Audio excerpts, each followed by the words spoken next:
ഞങ്ങളുടെ വീട്ടിലെ എല്ലാം ആണ് ചേച്ചി. അപ്പോൾ കഴിഞ്ഞ കുറേ വർഷങ്ങളായിട്ട് ഞങ്ങൾ കാത്തിരുന്നൊരു ഡേ ആണെന്ന്.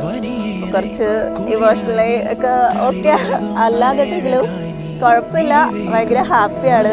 അപ്പോൾ ആളെ പറ്റി പറയാന്നുണ്ടെങ്കിൽ ആള് ഭയങ്കര കൂളാണ്, എപ്പോഴും സ്മൈലാണ്. അങ്ങനെ നല്ലൊരു പേര് തന്നെയാണ് അവർ രണ്ടുപേരും.